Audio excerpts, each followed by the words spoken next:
Pinakamaliliit na balita ngayong Sabado. Torture room, mga hayop, gadgets at establishmento. Nadiskubre ng suyuri ng loob ng 10 hektaryang Pogo Hub sa Porac, Pampanga. Bahagi ng Marcos Highway sa Antipolo City, biglang nagkaroon ng malaking butas na nagdulot ng aksidente. Mga buto ng babae natagpuan sa tubuhan sa Iloilo. Bangkay ng senior citizen nakuha naman sa Ilocos Sur. Mahigit 200 kilong naglalakihang red snapper na lambat. Team Barda, Barbie Forteza at David Licauco may hindi raw matatanggihang bonding off-cam.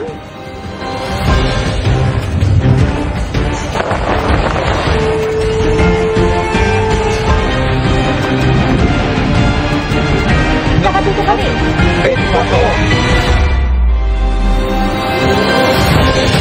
Nakita ng mga otoridad sa paghahalughog nila sa loob ng Pogo Hub sa Porac, Pampanga ang mga ebidensya ng pangtutorture. Nadiskubre rin ang mga gadget at mga script sa wikang Chinese. Posibleng scammers daw ang mga nagtatrabaho roon.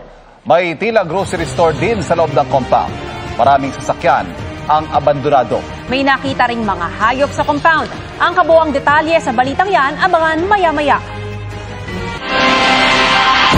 Magandang hapon po. Gumuho at nag-iwan ng malaking butas ang isang bahagi ng Marcos Highway sa Antipolo City. Dahilan para may madisgrasya. Nagdulot din ito ng pagbigat ng daloy ng trapiko sa lugar. Mula sa Antipolo City, nakatutok live si Von Aquino. Ivan, Mav, nabutas nga ang bahagi ng Marcos Highway dito sa Barangay Santa Cruz, Antipolo City kaninang madaling araw. Nagdulot pa yan ng aksidente at pagbigat ng daloy ng trapiko. Ito ang tumampad kaninang madaling araw sa mga dumaraan sa bahaging ito ng Marcos Highway sa Barangay Santa Cruz, Antipolo City. Kwento ng isa sa mga nagtatrabaho roon, ilang araw na nilang napapansin na may deformity o paglubog sa kalsada bago ito tuluyang gumuho. May rider pa ngang na-aksidente matapos malubak. Nagtaka lang ako bakit yung pagka, di ba, umuwi ang tubig, matalsik dito sa amin, hindi ko alam na ano na pala, palalim na pala yung kalsada. Pagsapit ng 2:00 na madaling araw, noon na raw tuluyang bumigay ang bahagi ng kalsada. Kalabog na lakas, akala ko anong natumba. Yun pala yun. Nagtulong-tulong daw ang mga magkakapit-bahay na harangan ng nabutas na kalsada. Sa paunang assessment ng DPWH, hindi ito sinkhole. Anila nagbara ang isa sa mga drainage sa ilalim. Posible raw na ang tubig na hindi nakadaloy dito ang nagpalambot sa lupa sa ilalim, kaya nabutas ang kalsada. Yung cross pipe po na existing na cross drain po yun ng drainage na dalawang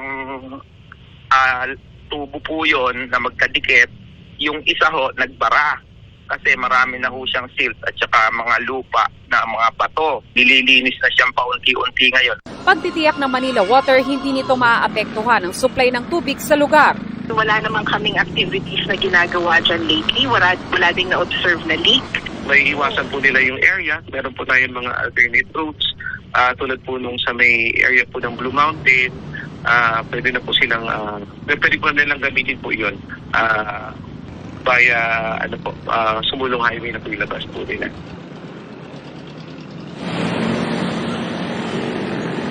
Ivan, Mav, sa ngayon ay nagsasagawa na ng repair yung contractor ng Manila Water. Mabigat pa rin yung daloy ng trapiko dito dahil isang lane lang yung nadaraanan ng mga motorista papuntang Quezon City at isang lane lang din yung nadaraanan papuntang Kogyo. Mav, Ivan? Maraming salamat, Von Aquino. Kabi-kabilang disgrasya sa kalsada ang naitala sa Metro Manila sa nakalipas sa magdamag. Sa ilang aksidente, ang mga driver nakainom umano. Nakatutok si John Consulta. Maluwag ang trapiko sa pababa ng EDSA Ortigas flyover southbound sa Mandaluyong pasado 1:00 ng umaga kanina nang biglang araruhin ng isang kotse ang hilera ng mga barrier pagbaba. Sa lakas ng impact, wasak ang kaliwang bahagi ng kotse. Nasira rin ang isang concrete barrier, plastic barrier at road signage. Dahil dito, 1 oras na bumigat ang trapiko. Sa ulat ng Super Radio DCWB, sinabi ng driver ng kotse na nag-aaway raw sila ng kanyang nobya nang bigla raw kinabig ng kasintahan ng manibela. Di naman nasaktan ang driver at kanyang nobya. Ayon naman sa post ng MMDA, nakainom daw ang driver.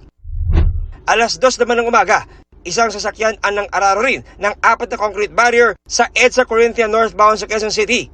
Ayon sa MMDA, nakainom ang driver ng sasakyan.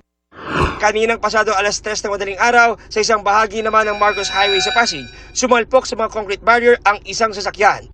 Bahagya pang umikot ang kotse at nagkalat ang mga barikada at bahagi ng kotse sa kalsada.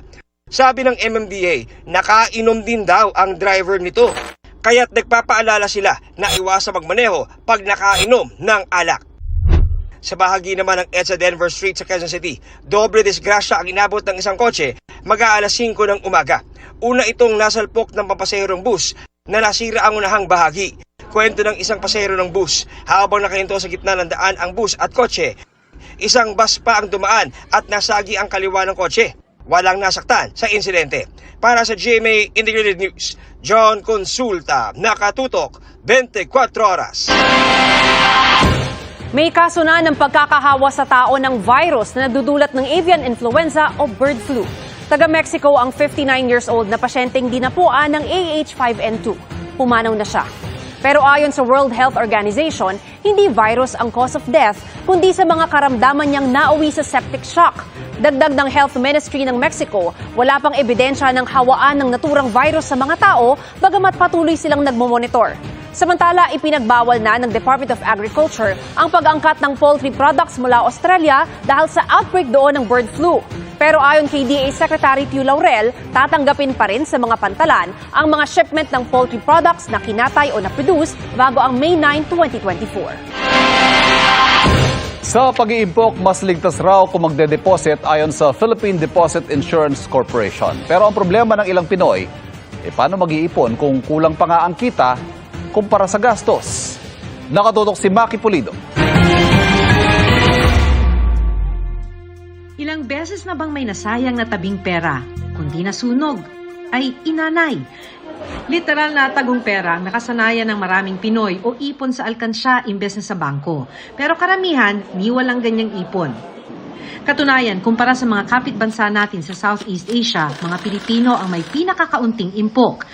Malayo sa ipon ng mga Malaysian o ipon ng mga Singaporean. The concept of saving is not yet so strong in even the Filipino culture. Filipinos love to spend. Kahit na konti na lang yung pera natin, parang i-google pa natin doon sa mga bagay na kailangan natin. Nakababahala ito, sabi ng PDIC o Philippine Deposit Insurance Corporation. Mag-ipon tayo para meron tayong magagamit sa emergencies or kaya sa future. Gusto naman daw mag-impok ni Mary Joy, makapagtabi man lang para sa pag-aaral ng mga anak. Pero sa mahal ng bilihin at bayarin ngayon, paano? Bayarin monthly, tapos kuryente, tubig, ganyan. Tapos yung baby ko, tapos may isang estudyante rin kasi ako. Sobrang mahal na. Parang yung tubo namin dati, okay pa, pero ngayon konting tubo na lang kasi sobrang taas na ng bigay. Sa mga magkakaroon ng pribilehiyong mag-impok, mainam na ideposito ito sa bangko. Kesa sa bahay kung saan pwedeng manakaw, mabaha, maanay o masunog, sabi ng PDIC. Tulad ng inutang ni Marcosen na 300,000 pesos, pambili sana ng jeepney pero kasamang natupok ng masunog ang kanilang bahay. Pwede rin sa mga e-wallet, yun nga lang wala itong insurance. Pero kung sa bangko, insured pa ang bahagi ng pera mong di lalagpas sa ¡1 milyong piso. Gusto rin sanang dyan na mag-ipon ni Evangelina, sa ngayon ay nagtatabi lang sa e-wallet. Pero ang daming hinihingi, mga business permit, tapos yung mga pa, dami pang mga barangay clearance, ang dami. We have already minimized the number of requirements that we do, which is only requiring one ID. So even in the opening of accounts with the banks, the central bank has already issued a regulation to simplify the requirements for opening the banks. Para sa GMA Integrated News, Maki Pulido, nakatutok 24 oras. Big time ang nakaambang oil price rollback sa susunod na linggo. Sa tansya ng kumpanyang Unioil, piso hanggang piso at 20 sentimo ang posibleng tapya sa kada litro ng diesel, hanggang 70 sentimo naman sa gasolina. Ayon sa Industry Management Bureau ng Energy Department, may epekto sa presyohan ang desisyon ng ilang malalaking oil-producing countries na magbawas ng produksyon hanggang sa katapusan ng taon, bunsod ng paghina ng oil demand, mataas na interest rates at pagtaas ng oil production ng Amerika. Susunod, oil tanker truck sa Amerika. Nagliyab. Mga buto ng tao natagpuan sa tubuhan sa Iloilo. At ang reaksyon ni Heart Evangelista matapos mapabilang sa world's top fashion influencers. Tutok lang sa 24 Oras Weekend.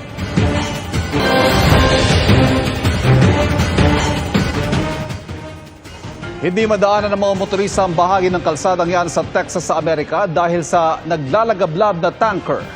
5,000 litro ng petrolyo ang karga ng nasusunog na truck. Ayon sa mga bombero, napansin daw ng driver ng truck na umuusok ang kanyang makina kaya agad siyang huminto. Ang naging diskarte ng mga bombero haluan ng foam o bula ang tubig na ipampapatay sa apoy. Walang naiulat na nasaktan, ligtas din ang driver ng truck. Literal na natanso ang isang bumili ng inakala niya ay milyong-milyong pisong halaga ng gold pellets sa Makati City. Nakatutok si John Consulta. Walang kawala ang Cameroonian national na ito nang ma-entrap ng mga tauhan ng National Bureau of Investigation Organized and Transnational Crime Division sa isang mall sa Makati City. Ikinasa ang operasyon matapos magsumbong ang isang complainant na binentahan daw siya ng dayuhan ng 2 kilo ng peking gold pellets na nagkakahalaga ng 4 million pesos. Para mapaniwala, binigyan ng 3 butil ng pellets na lumabas na totoong ginto ng ipasuri. Pero sa aktwal na transaksyon, nangyari na ang panloloko. Sabi ng mga goldsmith, sabi niya hindi siya gold, puro peke yan. Sabi ko sa kanya na i-check mo na, ipagkitunaw mo na please. Pag tunaw niya, sabi niya 1% wala din gold. Lahat puro peke gold yan. Sa unang pagkikita nyo, papakitaan ka ng totoong gold. At dito ka na maiengganyo hanggat wala ka na magawa, kundi pumayag sa mga gusto nila at bigay yung pera mo. At pagkatapos nito, doon ka na nila bibigyan ng fake na gold. Mariing itinanggi ng dayuhan ang akusasyon. I didn't sell, sir. I show him. I never say to him that is gold. Maharap sa reklamong estafa ang inarestong dayuhan. Inaanyayahan ng NBI OTCD ang iba mga posibleng naging biktima ng fake gold pellet scam na magpunta sa kanilang tanggapan para makapaghain ng karagdagang reklamo. Para sa GMA Integrated News, John Consulta, nakatutok 24 oras. Thankful si Kapusong Global Fashion Icon Heart Evangelista na napabilang siya sa world's top influencers. Ginajuggle niya nga raw ngayon ang fashion at trabaho bilang bagong presidente ng Senate Spouses Foundation. Watch this. Another challenge unlocked para kay Heart Evangelista ang pagkakahirang niya as the new president of the Senate Spouses Foundation bilang may bahay ni Senate President Cheese Escudero. Tinanggap niya ito ng maluwag knowing na marami siyang matutulungan sa kanyang bagong role. So I was very surprised. But you know, sa lahat naman ng bagay, kung binigay sa'yo, you have to fully accept. And you know, I never do anything half-baked. I'm always 100%. So gagawin ko kung anong kaya kong gawin. Kakayanin daw ni Hart na pagsabayin ang bagong responsibility at ang pagiging fashion icon. Sa katunayan, paalis si Hart para sa Paris Fashion Week. At sa masusing time management, kaya daw niyang pagsabayin ang mga ito. From the heart, lahat ng gagawin ko sa Senate Spouses Foundation. But I really want it to matter. I don't know how much time I have, so I will do my best. Meron na kayong napaplano ba? Madami na, actually. Madami na. Pero I'd rather them see. Mas gusto ko na kaysa salita, gawa na lang. Speaking of being a fashionista, number 4 ang ranking ni Hart sa top 20 global celebrities in fashion and sportswear ng fashion report ng isang cloud-based performance benchmarking software. Kasama niya sa listahan ng South Korean boy bands na ENHYPEN at NCT, pati na sina Dua Lipa, Becky G, Dwayne Johnson, at It's Showtime host Ann Curtis. It's always a shock, diba? Especially. But then, when you like something and you're very authentic about something, about being yourself, hopefully laging ganun that it would, people would appreciate that. Abangan, sang katerma mga bulate tumambad sa isang beach resort. At ang hindi raw matatanggihang bonding ng Team Barda, tuloy-tuloy ang pagtutok sa 24 Oras Weekend.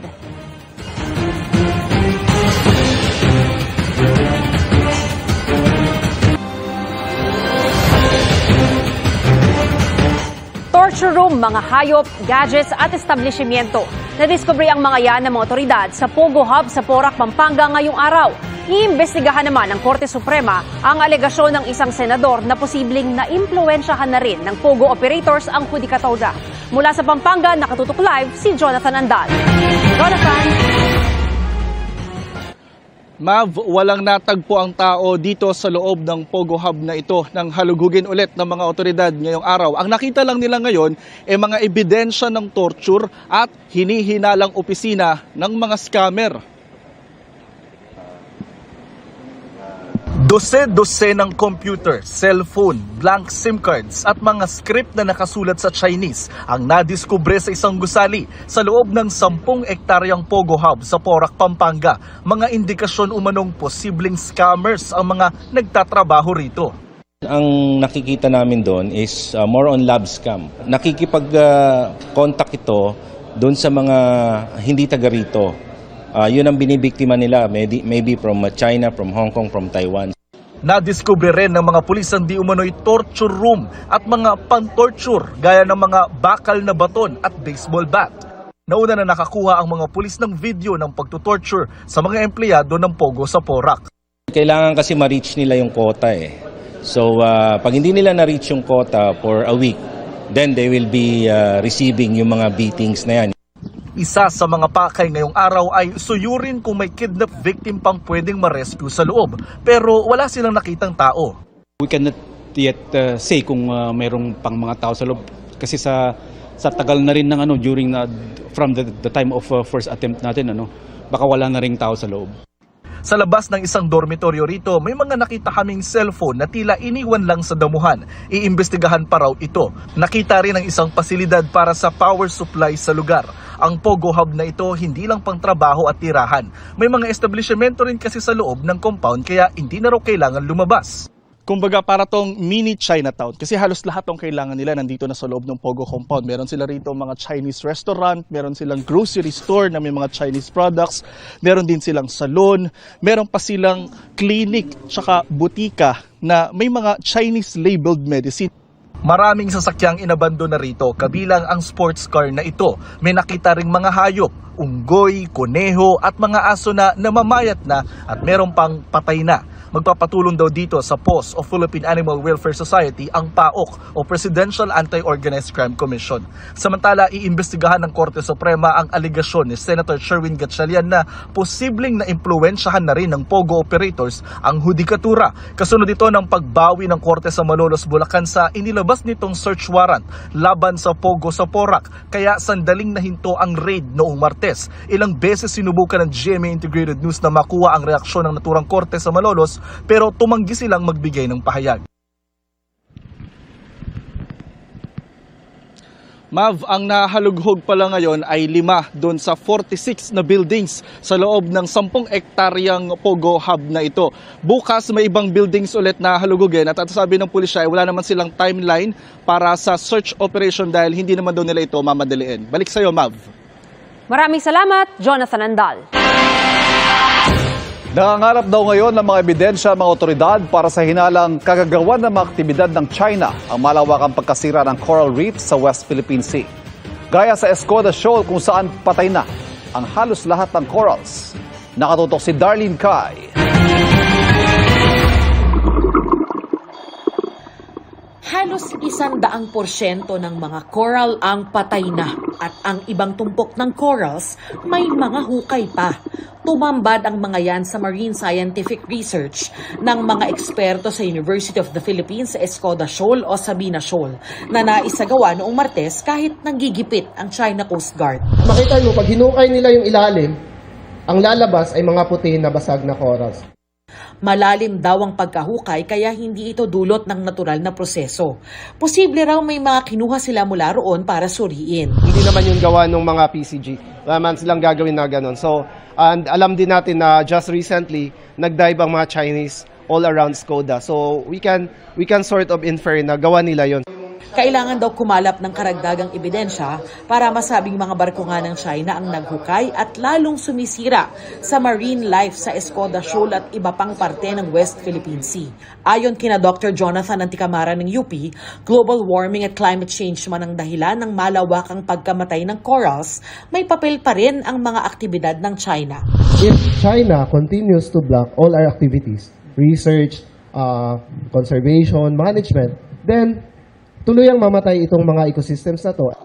Suportado ni maritime law expert Attorney J. Batong Bakal ang case build-up pagdating sa usapin ng environmental damage. Dapat maingat tayo dun sa evidence natin, ma-distinguish natin kung alin yung natural, alin yung artificial.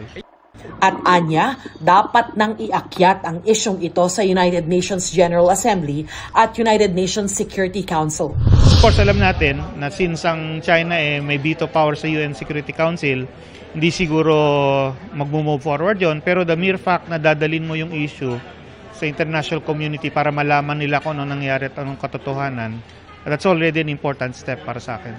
Patuloy naming sinusubukang hinga ng pahayag ang Department of Foreign Affairs. Wala pa ring tugon ng Chinese Embassy. Bagamat dati na nilang iginigiit na legal ang kanilang mga aktibidad at karapatan sa mga teritoryong nasa exclusive economic zone natin. Para sa GMA Integrated News, Darlene Kai, nakatutok 24 oras. May bagong phreatic o steam-driven eruption sa Bulkang Taal sa Batangas. Batay sa 24-hour monitoring ng PHIVOLCS, tumagal ng 2 minuto ang pagsabog at may naitalaring 5 volcanic tremors. Kasunod niyan, halos mag-zero visibility sa paligid ng bulkan kanina. Kita rin ang usok sa mga lugar sa paligid nito na ayon sa PHIVOLCS ay magkahalong volcanic smog at haze o maninipis na ulap. Sa kuha ng PHIVOLCS, kita rin ang pagbuka ng bulkan ng makapal na usok kanina. Sa huling tala ng PHIVOLCS, aabot ng mahigit 11 tonelada ng sulfur dioxide ang naibuga ng Bulkang Taal noong Huwebes. Pinapayuhan ang mga nakatira sa paligid ng bulkan na gumamit ng face mask, lalo na po ang mga nakatatanda, buntis, bata, mga may sakit sa puso at baga dahil ang volcanic gas mula sa bulkan ay maaaring magdulot ng pagkairita sa lalamunan, baga at sa mga mata. Huwag palampasin. Sandamakmak na bulate inanod sa dalampasigan sa isang resort. Yan at iba pa tutukan sa 24 Oras Weekend.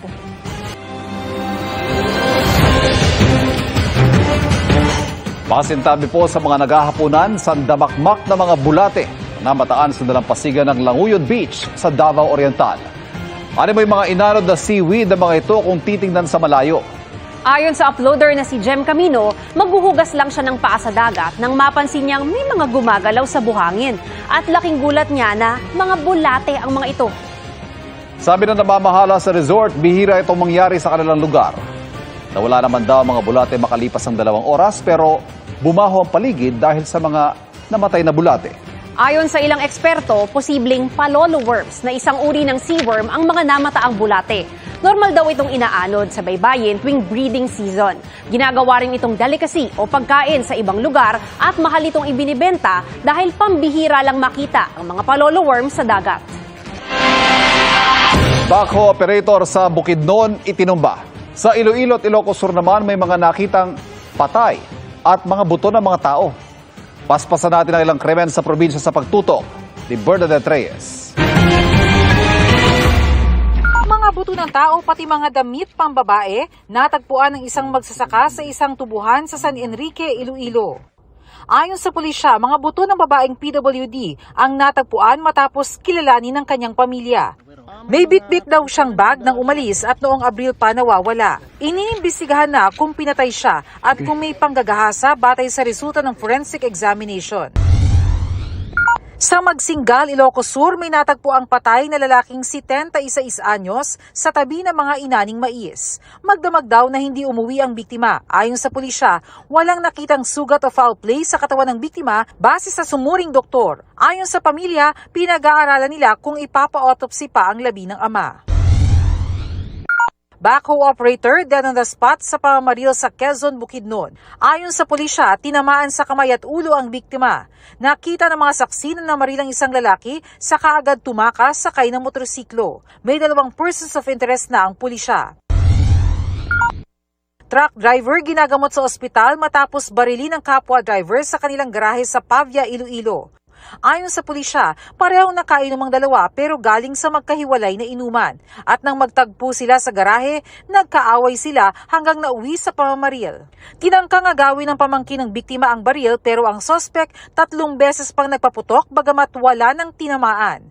Away sa trabaho ang tinitingnang motibo sa pamamaril. Desidido ang pamilya ng biktima na ihabla ang nakatakas na sospek. Para sa GMA Integrated News, Bernadette Reyes, Nakatutok, 24 oras. Kahong-kahong mga hinihinalang peking gamot ang nasamsam sa isang bahay sa Quezon na sinalakay ng NBI. Nakatutok si John Consulta, exclusive. Bit-bit ang search warrant. Pinasok ng mga tauhan ng National Bureau of Investigation ang bahay ng kanilang target sa bahaging ito ng Lucena City sa Quezon. We are tasked na mag-conduct ng search. Tumambad sa reading team ang mga kahon na naglalaman ng iba't ibang klase ng gamot na para sa ubo, sipon, lagnat, hypertension at antibiotics. Lahat hinihinala nilang peke. Ang National Bureau of Investigation po ay nakatanggap ng impormasyon na di umano ay nagkalat ang mga peking gamot dito sa lungsod ng Lucena at iba't ibang parte ng Quezon Province. Kaya naman po kami ay nag-imbestiga at nagresulta ng pag-apply ng search warrant sa natukoy naming suspect. Lumalabas sa investigasyon ng NBI na walang lisensya ang suspect na magbenta ng gamot. Ayon pa si NBI, sa maliliit na tindahan nagbabagsak ng mga gamot ang suspect sa iba't ibang lugar sa Quezon Province. Ang ating pong suspect ay makakaharap sa mga kasong paglabag sa FTA law or itong tinatawag nating RA 9711, Section 25 of RA 5921 at RA 8203. Ang 3 nasabing kaso ay may pagkakakulong ng hindi bababa sa 2 taon at hindi lalampas ng 10 taon. Sinisika pa namin makuha ang panig ng suspect na nakakulong ngayon sa NBI Lucena. Para sa GMA Integrated News, John Consulta, Nakatutok, 24 oras.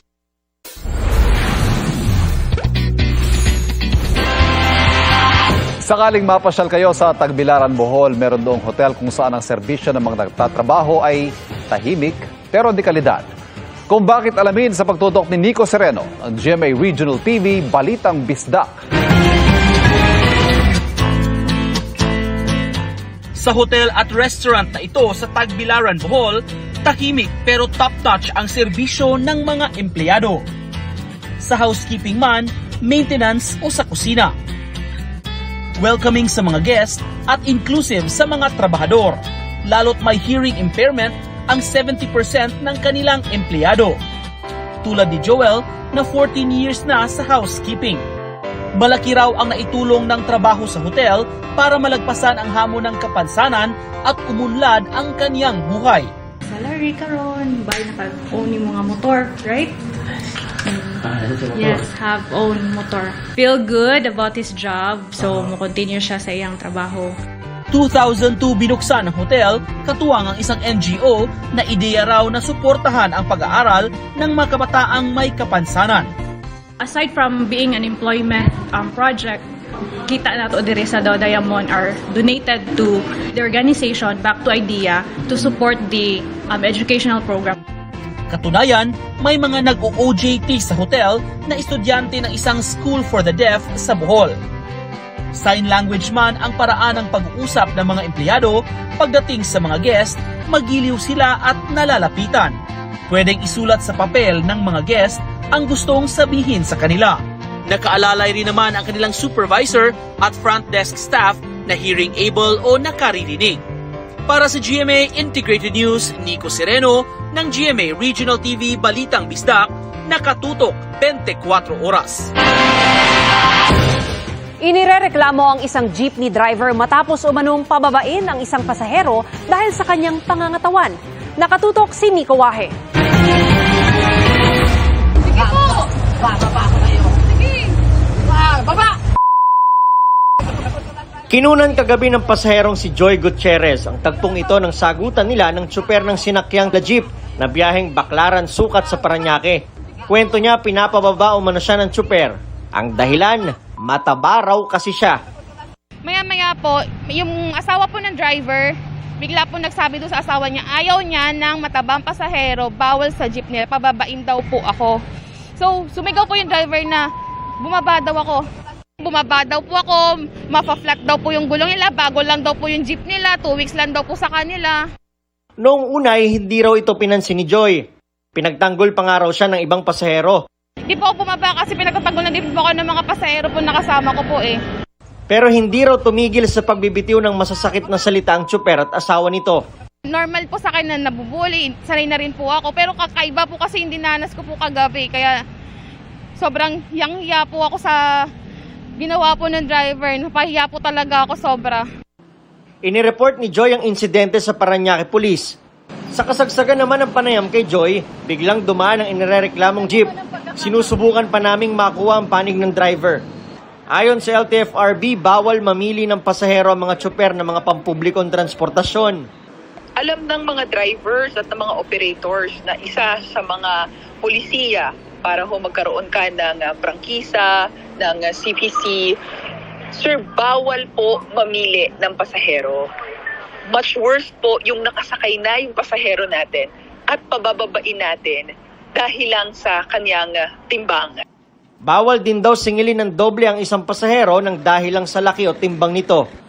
Kung ano po ang binabayaran ng pasahero ay para po sa sarili niya, hindi po dahil 3 beses siyang mas malaki sa normal na individual o 2 beses siyang mas malaki sa normal na individual. Wala pong ganon.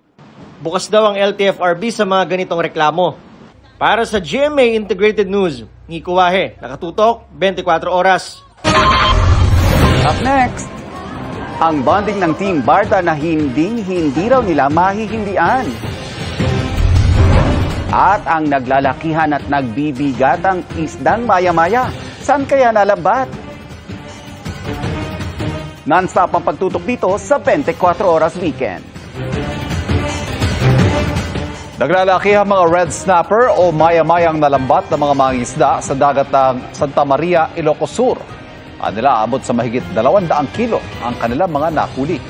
Iginatawa ng mga mangingisda ang magandang panahon dahil bihira raw silang makahuli ng ganito karami at kalalaking isda. Agad na dinumog ng mga mamimili ang tinda nilang isda na nagkakahalaga ng 200 piso kada kilo. Nagsagawa ng online voting system training ang COMELEC sa South Korea bilang paghahanda sa 2025 elections. Ayon sa COMELEC, mga rehistradong overseas voter ang qualified dito. Sa Pebrero magsisimula ang enrollment. Ang mga kwalipikadong botante kailangan ng passport at video na kuhang mukha at may hawak na ID. Para mabigyan ng access, bibigyan sila ng username at password. Magkaka-test voting muna sa kang aktual na pagboto sa loob ng 30 araw. Gagawa rin ng tutorial video ang COMELEC. Sabi ni COMELEC Chairman George Garcia, marami pang susunod na seminar para sa mga Pilipino abroad. Mga kapuso, patuloy pa ring umiira lang hanging habagat sa western section ng Luzon at Visayas. Magpapaulan yan sa Batanes, Babuyan Islands, Ilocos Region, Occidental Mindoro at Palawan. Gayon din sa Metro Manila, Zambales, Bataan, Calabarzon, ilang bahagi ng Mimaropa at Western Visayas. Magdadala rin ng ulan sa iba pang bahagi ng bansa ang localized thunderstorms. Asahan po ang pag-ulan bukas. Base sa rainfall forecast ng Metro Weather, posible ang intense to heavy rain sa malaking bahagi ng Luzon. Umaga pa lang ay makakaranas na ng ulan sa Visayas at Mindanao. Posibleng lumakas pa yan pagdating ng hapon. Magiging maulan din sa Metro Manila bukas, kaya magdala po ng payong at kapote.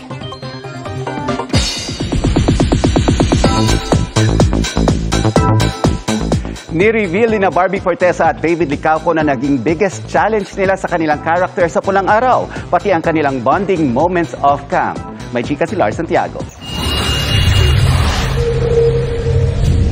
bago magliwanag ang bawat gabi ng 2024 dahil sa bagong historical action drama ng GMA na Pulang Araw.